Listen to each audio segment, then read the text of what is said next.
My name is Chuka Okafor. I'm 35 years old.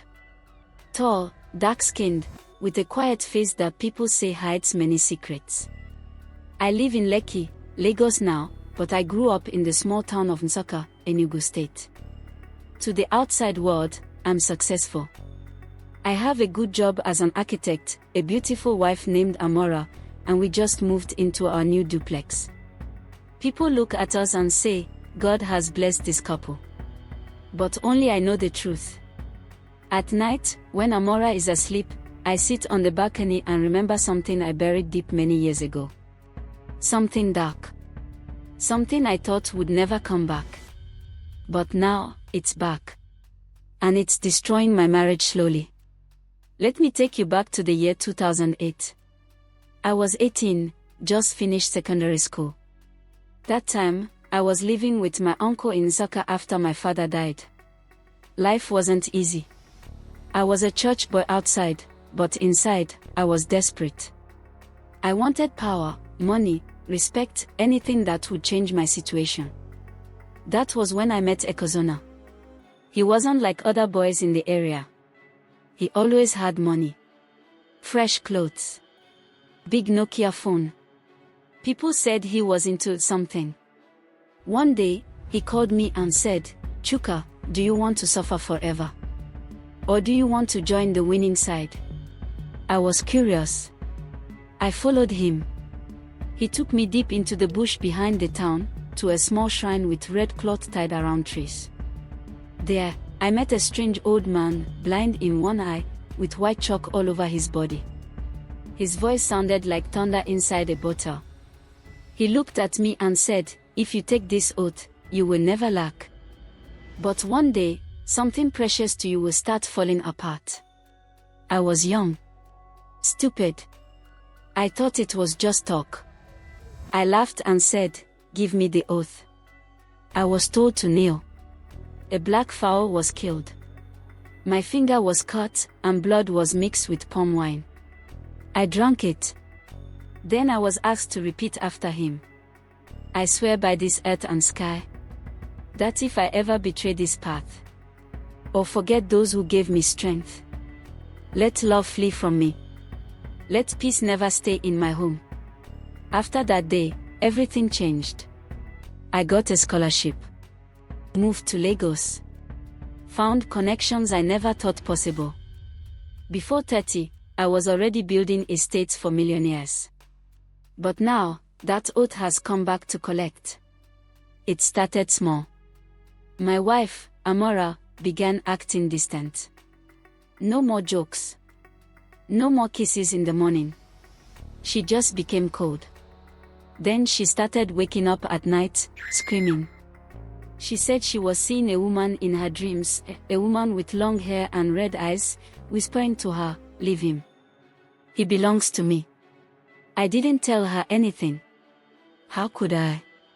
How do you tell your wife that before you met her, you made a blood covenant in the bush? Last week, Amara packed her bags and left the house. She said, "Chuka, I don't know what's happening, but there's something dark around you. I need to breathe. I'm tired of being afraid." Now, I'm here. Alone. Sitting in the empty living room. My phone is ringing, but I don't want to answer. Because I know who's calling. It's Ekozona. After all these years, why now?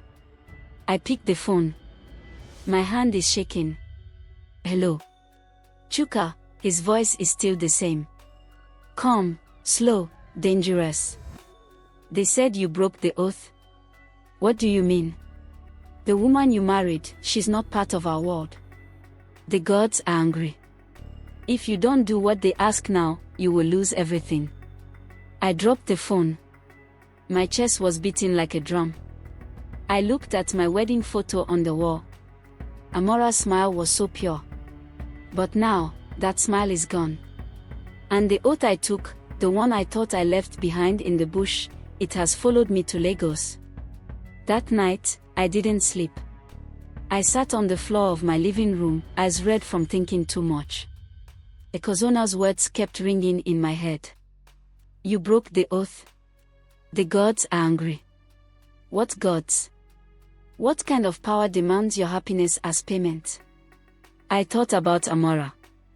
I thought about the pain in her eyes. The way she would wake up crying and shaking. The way she used to laugh when we first got married. That laughter was gone. I had to get her back. But first, I had to face my past.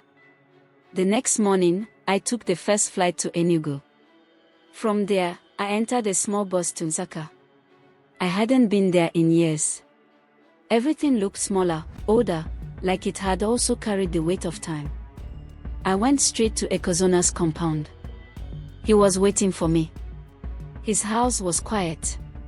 Too quiet. There were no birds, no wind, just silence. He looked at me and said, "You want to fight this?" I said, "Yes." He shook his head. "Once you enter that world, you don't come out." I said, "I'll take that risk. I just want peace." He took me to the same shrine. But this time, it looked different. Darker. The trees were dry, the air was heavy. The one-eyed priest was gone. In his place was a woman with white powder all over her face. She didn't speak. She just pointed at me and said, "You must choose, your wife or your power." Then she brought out a black calabash. Inside this calabash, she said, is the spirit of your covenant. If you break it, everything you built with the help of the oath will disappear. Your business, your money, your influence.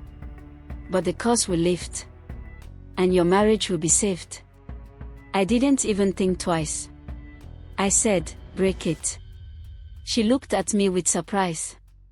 "Are you sure?" I said, "Money can come back. But love, peace, a good woman. You don't find that twice." She nodded. She lifted the calabash and smashed it on the shrine stone. A loud thunder cracked the sky. The ground shook under my feet. I felt something heavy lift from my chest. My body felt free. Then she said something I never forget. "You have chosen light. But light does not walk with darkness. Go and rebuild your life with clean hands." I came back to Lagos with nothing. 2 of my biggest clients pulled out. My bank account started drying up. It was like everything was falling apart. But I felt peace inside me for the first time in years. I went to Amora's sister's house where she was staying. I knelt down in front of her and told her everything. From the shrine to the oath. Everything. She cried. She said, "Chuka, why didn't you tell me?" I said, "Because I was afraid you would leave." She held my hand and said, "I'm not leaving. I just needed the truth." We started from scratch. We moved to a smaller apartment in Yoba.